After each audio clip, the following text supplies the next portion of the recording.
Big Dog Country Radio, WIFO, 105.5 FM in Jesup. It is now time for the world-famous Butch and Bob Show here on WIFO, brought to you by Van's Barbecue, First Southern Bank, Murphy Builder Supply, O'Quinn & Associates, and Connection Coffee and Creamery. When it comes to barbecue, Van's Barbecue in Jesup is the place to be. A small family-owned business located at 1876 on the Savannah Highway. Van's Barbecue has lunch and dinner specials. Stop by or call to make an order. The number to call, 427-3358.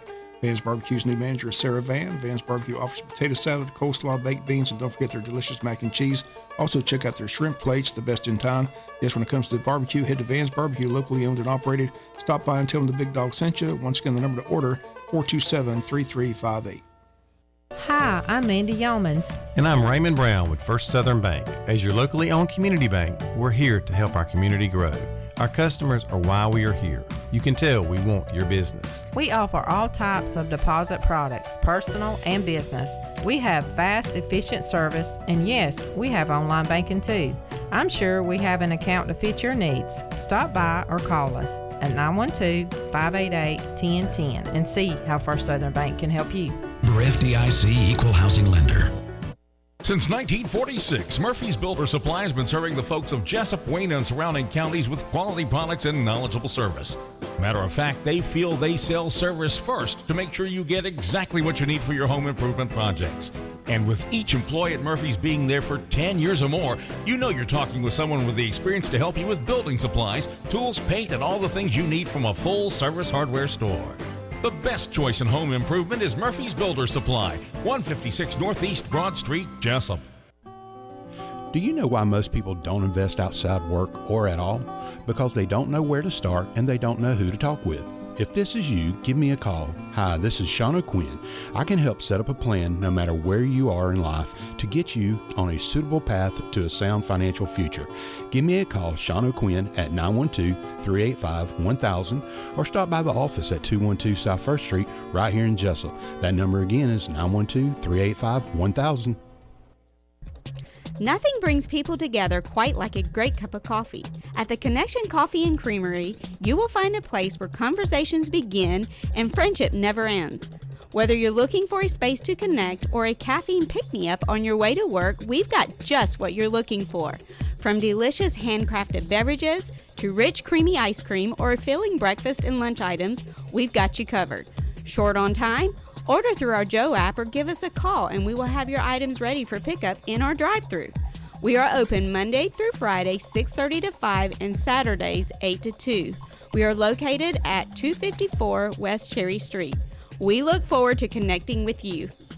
The following is an exclusive presentation of Jesup Broadcasting, the sports leader in Southeast Georgia. World famous. The world famous Butch and Bob Show. World famous Butch and Bob Show right here on WIFO, 105.5 FM in Jesup, Big Dog Country Radio. Good morning, Bob. Good morning. How you doing? I'm good. You doing good? Yep. All right, glad to hear it. And we got guests in here this morning. There's a Halloween parade coming up again. We got Miss Edna Williamson in here this morning with a guest and to talk about the upcoming Halloween parade that y'all been doing now for how many years? 50 years. You got to be kidding me. No. 50 years. Long and glorious years. On the parade. The Omaha Women's Club. The Omaha Women's Club. No. Woman's Club. Yes. Woman's Club. Yeah. The Omaha Woman's Right. Club. At one time, we did a Halloween play, and we held it at Cracker Williams.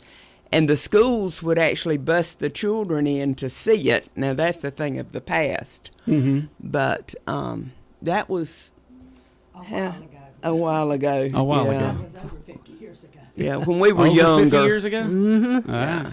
Hey, we couldn't have done it without the radio station when your dad was out here. Oh, you couldn't? Uh-huh. He did all our music for us. Oh, great. Yeah. Glad to hear that. Yeah. Mm-hmm. Yeah. It's fun. We enjoy, as I was saying earlier, we're seeing our third generation of children in the parade. Mm-hmm.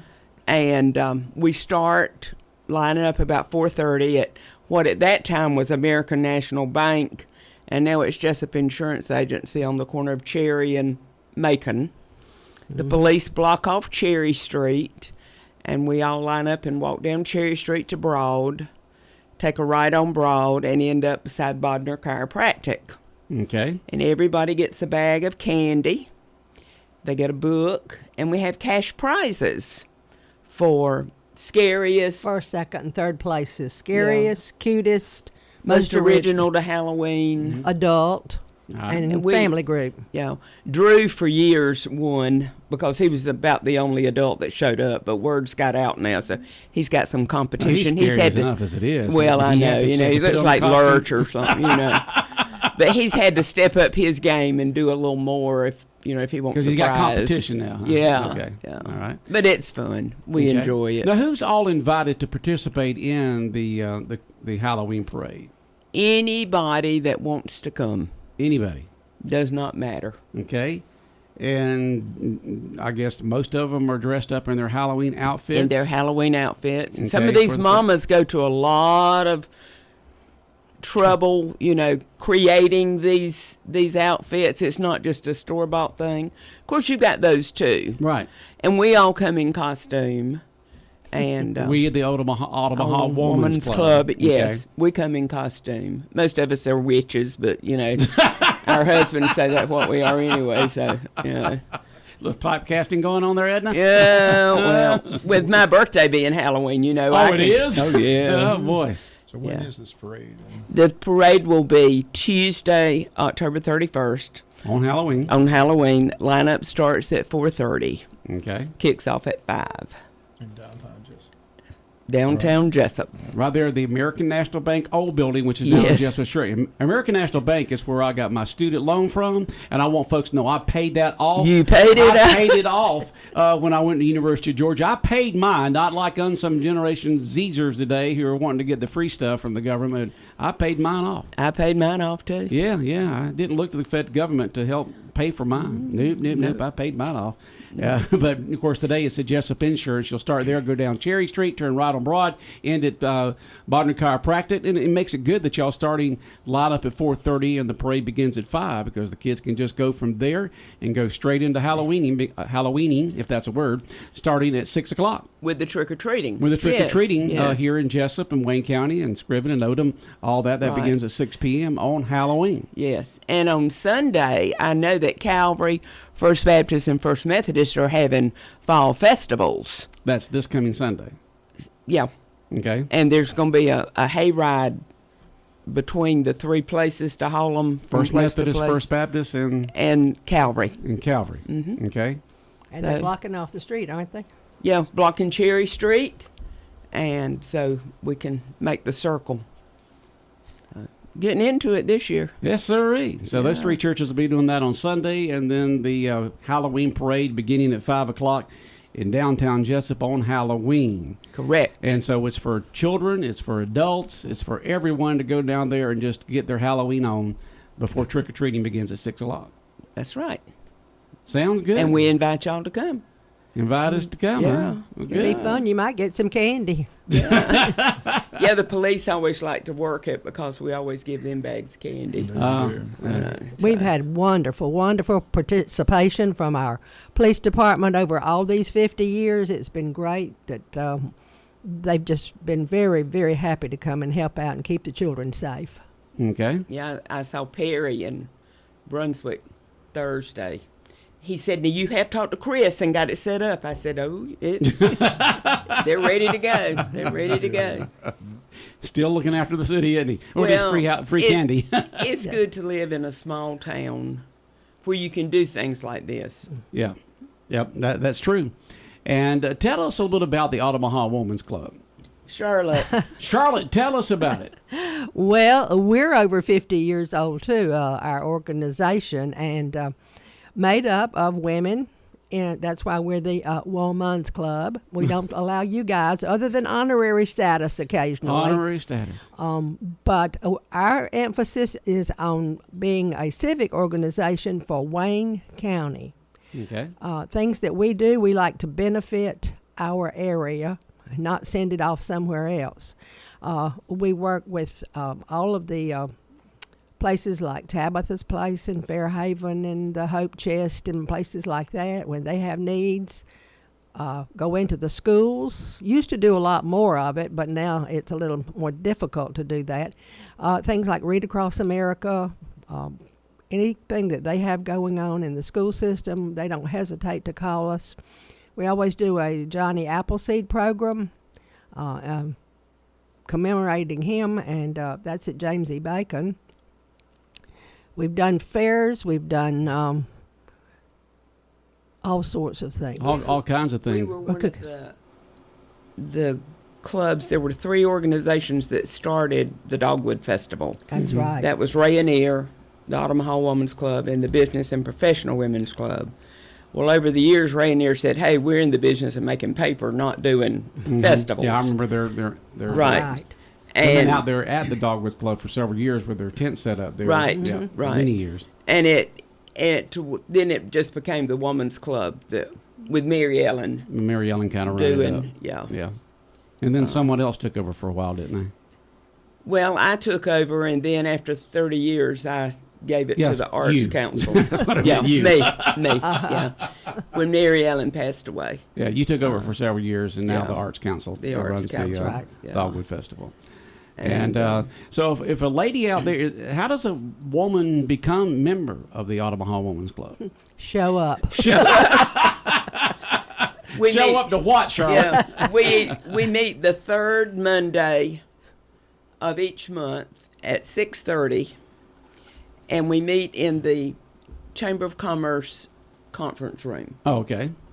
The old health department. Right, the old health department, people. Chamber of Commerce now. Mm-hmm. And we'd love for them to come and meet with us. And we have different programs. Luther came a couple of months ago and did a program on public safety. And like Charlotte said, we see a need. Our club gave more money than any other civic organization in building the new Wayne County Library back in the 80s when we built that. But we've always been very involved in reading and the arts, literacy and the arts. We used to help with the Wayne County productions that went on. And when I asked that question a second ago about how can a woman become part of the Women's Club, Omaha Women's Club, and one of y'all said show up. One of your members showed up, texting and said, "Show up." Amen. That's right. Yeah. I think that's funny right there. We appreciate that, Janet. Well, they can always call the Chamber of Commerce. They've got information if they forget what we say this morning on when and where. Okay. Our meetings are. So, right. And we just love to. Any woman that has an interest in bettering our community is welcome to join us. And we'd like to always have more members, but the ones we've got are very dedicated and really put forth that extra effort to keep Wayne County the best that it can be. Yeah, just like you, Charlotte and Edna, y'all been members of the Omaha Women's Club for many, many years. Exactly. Yes. That's right. Y'all started off as toddlers, didn't you? We did. Absolutely. As honorary members as toddlers. Yeah. That sounds good. Mm-hmm. Well, we started this Halloween parade after the old Jesup High School, Jesup Elementary burned. A lot of people don't know that there was a large school there on Plum Street, which is now the Jesup Police Department. Yeah, that's where Jesup High School was. There was a stadium there. The whole thing was right there before they moved out on Orange Street. Yep. And then after they had the fire, things changed. Up until that time, the 3 PTAs of the schools in Jesup went together and had a carnival there behind the old Jesup High School. Mm-hmm. Mm-hmm. And then when the school was no more, it all kind of fell apart. But part of that was a little parade, and they missed that. So that's when we took that over and started doing the parade, and that was over 50 years ago. Yeah. Sounds good. So the Halloween parade coming up on Halloween. On Halloween. On Halloween, Tuesday the 31st. Halloween is always on the 31st unless it's a Sunday. But well, it's still. It's still Halloween, but it's just trick-or-treating's on another day. Right. But the trick-or-treating will be on that 31st, the Tuesday, 6 to 8 p.m. The parade will start at 4:30 with the lineup, and the parade will begin at 5. and go down Cherry Street from Jesup Insurance Company there at Macon Street down to Broad Street, right on Broad Street down to Bodden Chiropractic. And folks can go down there and participate, dress up in your best Halloween outfit and get in the parade and show yourself off to everyone. Have a good old time in the parade, get some candy. And then, of course, you can line up along the streets there and watch it and get some candy also. Yeah. Mm-hmm. Ought to be a lot of fun. It is. It is. Yep. It is. Bob, any other questions for Charlotte or for Edna this morning? Just can't believe it's been 50 years. It's good to see y'all. Your inner child gets to come out. Your inner child, huh? Yeah. Okay. Yeah. All right. Yeah. Okay. Well, y'all thank have y'all. a good day and good luck Thank with you. the Halloween parade. Thank you. Thank you. All We right. appreciate it, as always. Yeah. You're always there when we need you. Absolutely. Anytime y'all want to come on? I got Bob's phone number now, so he Oh, is you in do? trouble. Well, that's good. I'm glad you got his phone number. Yeah. He's not, but we are. Thank you All right. so Take care, much. y'all. All right. We'll have more of the world famous Butch and Bob show in a moment. Stay tuned. South Georgia weather. Here's your WIFO forecast. Mostly sunny today, east winds at 5 to 10, highs upper 70s. Tonight, mostly clear, upper 40s. Then sunshine, upper 70s tomorrow, low 50s tomorrow night. Wednesday, mostly sunny, upper 70s. Thursday, mostly sunny, high around 80. Friday, sunshine, high around 80. Saturday, sunshine, low 80s. Sunday, sunshine, high, low 80s. Georgia Chief Meteorologist John Weatherby in the GNN Weather Center.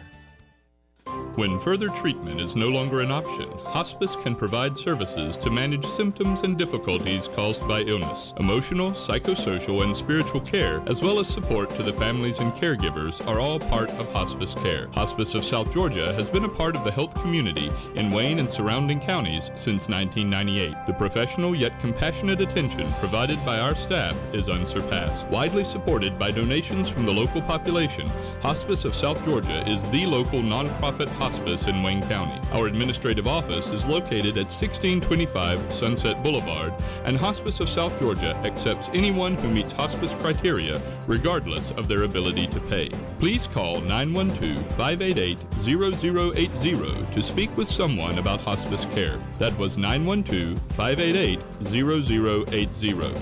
We are your hometown hospice, and we are here to serve you. Hospice of South Georgia, working to add life to your days. 105.5 FM in Jesup, Big Dog Country Radio, WIFO. Good morning. You're tuned in to the world famous Butch and Bob show here on WIFO. And Bob, Wayne County hung in there tough for at least a half there or longer with BC, the number one team in the state, but just things kind of came apart there in the second half, but still a good showing by the Wayne County Yellow Jackets on Friday night. Heck of a game in the first half, 21-21, but again, they outscored us 17-0 in the second half and get out with the win. But they're a good football team. That quarterback's pretty good. FSU commitment, so, but good showing. I said, got to win this Friday night. Hopefully get a number 2 seed. Need New Hampstead to beat Burke in order for that to happen. If not, we'll be a 3 seed. So got to make it a good playoff run, but got to win Friday night to get in. So. Right. It's a key game Friday night for Wayne County. And we play who Friday night? Southeast Bullet. And they're pretty good this year? They're hanging in there. They're hanging in there? They still have a chance They're fighting for a playoff spot as well. So. Okay. But it's at home this Friday night, finish out the regular season before the playoffs begin 2 weeks after that, right? Right. We get the next week off. So we got a bye week basically between the last regular season game this Friday and the playoffs. Playoffs, right. And speaking of playoffs, the Wayne County Yellow Jacket varsity softball team, the Lady Jackets, are heading to Columbus this week. Yeah, I think they leave tomorrow. So I'm sure they would. Wish them well, but they play at 5 o'clock on Wednesday. We'll be on hand for that ball game against Second-Year High School. Only one game on Wednesday. If they win Wednesday, they play at 3 o'clock on Thursday. If they lose Wednesday, they play at 7 o'clock on Thursday. Either way, we'll have the Thursday game for you as well. And like I said, unfortunately, won't be there Friday, but if they get back Saturday, still alive in the tournament, we'll be back Saturday to bring you that action Saturday from Columbus. So what time is that Wednesday, the first game? 5 o'clock. 5 o'clock on Wednesday, first game for the Wayne County Lady Jackets in the state tournament in Columbus. So tune in around 4:45 to 4:50 with the pregame and kick, and first pitch will be at 5 o'clock Wednesday. And so, go Lady Jackets. Got a good team, 2 dominating senior pitchers there, doing well this season. Region champs and then super regional champs, and now in the state playoffs. 8 teams left. 8 teams in each category. Yeah, each classification will have 8 teams up there. They all play for state championship. I understand Appleton County will be there. There's Not sure who else in this area is going to be up there, but a lot of teams like I said, 8 teams in each classification will arrive in Columbus, and all the state champions will be crowned on that Saturday. Okay. Sounds good. Go Lady Jackets. Why they do it on the weekend in George, Florida, I'll never understand, but that's where it's been for the last 10, 12 years. It just happens to come out that way, huh? They got it scheduled that way, so Yeah. they've never changed. So you would miss the Georgia-Florida game to go broadcast? I promised those girls that they get to the championship game Saturday, I'll be in Columbus. So okay. A promise is a promise. Be the first Georgia-Florida game I'll miss since '77. So since '77? 1977, since I went to college. Oh, we've never made it to Saturday before. We've made it to Saturdays before there in Columbus. Have not. Have not? Have not. Oh, okay. So when we won the state championship that year, it wasn't on a Saturday of the Georgia-Florida weekend? I wasn't there. Okay. All right. I wasn't in Columbus. All right. Great. We'll have the games for you beginning Wednesday. The Lady Jackets there beginning at 5 o'clock on Wednesday, and the state playoff action in the state tournament there in Columbus, Georgia. All classifications there, right? Every single one of them. Big money maker there for Columbus, right? And unfortunately, they make you stay in a motel. Of course they make you stay over. I said, one game on Wednesday. Why they don't play more than one game on Wednesday, I know why, because they want everybody there. But apparently, I don't understand this. They have a ceremony on Thursday where they, have all the teams there and everything. Why they don't do that on Wednesday, I have no idea. But they do it on Thursday morning. So why do we say, Bob? It's always about the what? Always about the money. But after they play one game and everybody's still alive, then they have a big ceremony that Thursday morning for something. Recognize everybody, all the teams, right? Yeah, okay. So. And speaking about always about the money, we got a little disagreement going on between the Wayne County Commission and the Jesup City Commission, right? I said I attended those meetings at the airport, and I said apparently at the airport everybody was in agreement. Population was how they decided the money was going to be dispersed on this new SPLOST 5 agreement, which has to be voted on by the voters in March of 2024. So it seemed like everything was in agreement. Everybody was happy with the agreement. But then this past Tuesday night, city commissioners sent a revision saying that they want anything over the projected $28 million to still be dispersed between the cities of Odom, Scriven, and Jesup and the county. But the county wants the money to go to roll back millage rate and go towards that. So that was the original agreement. The city sent a revision. The county on Friday met and said to heck with the revision. And now, unfortunately, Odom and Scriven are in jeopardy of losing out on all funding. We'll have Mayor Jason Weaver here tomorrow. He was at the meeting on Friday, but they didn't let him speak. But they didn't let him speak. No, he said he wasn't. They kept Mayor Weaver silent. They kept him silent. What'd they do? Have cops there making sure he didn't speak? No one shuts up Mayor Weaver. Well, he'll be here tomorrow. He'll tell us where.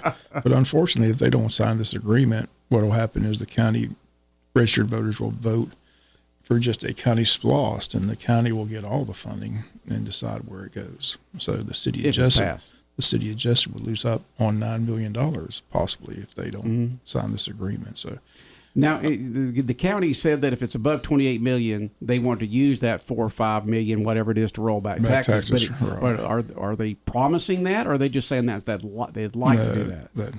That's what they're going to do. That's what they're going to do. Is what they said they're going to do. Okay, all right. Just want to make sure on that. That's where the money would go. The money would go to roll back, which would benefit everybody. So we wouldn't get 6 years from now and them say, sorry, we can't roll it back because we got all these expenses, and so we're going to use it for other stuff.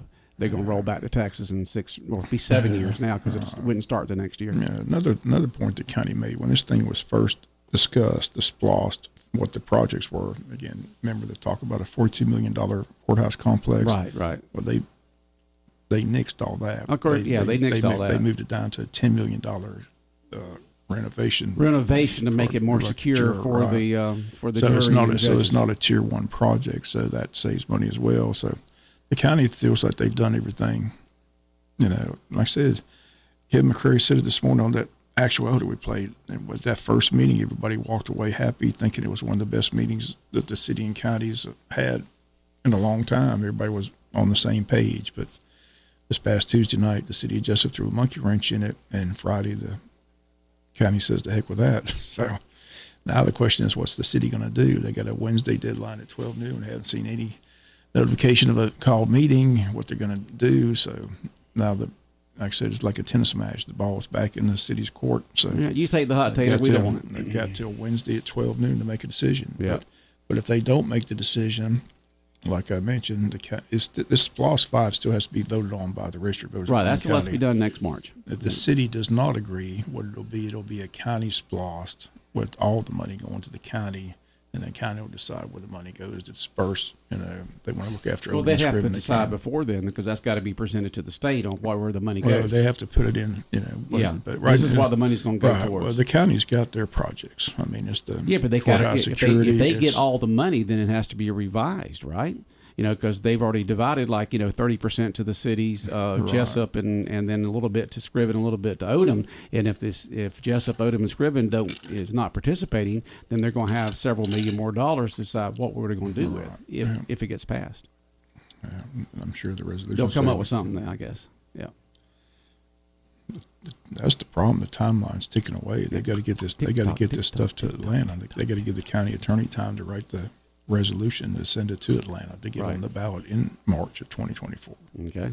Well, it'll be interesting to have Mayor Weaver on tomorrow to get his perspective on what was agreed to, what the changes have been from the city of Jesup to the county council, and now from the county council back to the city, and get his perspective on it tomorrow. He's not happy right now because, like I said, unfortunately, Odom and Scriven right now are going to be collateral damage if the city doesn't sign on to this agreement. Well, we can't have collateral damage. Well, that's where they're at. I mean, he was in tears in that parking lot. I mean, was he? Yeah, he's upset. I mean, he thought everything was agreed upon, and city of Odom. I mean, the city of Scriven and Odom don't survive without those SPLOST funds. They've got to have those SPLOST funds. But right now, they're in jeopardy of not getting funds unless the county agrees to help them out, which I'm sure they probably would. But right now, in writing, it doesn't say they're going to do it. So who knows? Well, like they said, hopefully they can get things worked out. They got to Wednesday morning, Bob. They got all day today and all day tomorrow to kumbaya and get things worked out. That's what I'm saying. Hope there's a kumbaya moment between now and Wednesday at 11 o'clock. Can't we all just get along? Apparently not. Well, when it comes with money, Bob, what do we have? Conflict a lot of times. Well, what's sad is to listen to all these backdoor conversations, and they talk about transparency, but I'm sitting there shaking my head, goes, so much for transparency. And I said, all these conversations, all these backdoor deals, all these negotiations that people don't know about. Welcome to politics, Bob. How long have you been reporting on politics? Since 81? You know that happens. That's why I call locally, state, and national. Right. That's why I call it politics, and you know what? Go listen to that 1776 song. Oh, Lord. Still one of my favorite musicals of all time, 1776, with that famous song in there, politics and you know what. Okay, well, we'll see what happens with it, Bob. Let's hope they get everything worked out for all the citizens of Wayne County. Okay, Bob. It's sad. It's sad, but that's where we're at. Yeah, well, but we'll see how it plays out. As Forrest Gump says, it happens. It makes for great news. I mean, there's plenty of news. Yeah, plenty of news. I got more. Great for the media, right? We got more from that meeting tomorrow. Yeah. Well, let's just hope they can get things worked out. That's what we hope. Just unfortunately got kind of nasty Friday. So. Oh, jeez. All right, Bob. Well, we'll have more on that tomorrow morning at 7:15 on our local news. All right, have a good day. All right, the world-famous Butch and Bob Show here on WIFO 105.5 FM in Jesup. And it has been brought to you by Van's Barbecue, by First Southern Bank, Murphy Builder Supply, O'Quinn & Associates, and by Connection Coffee and Creamery.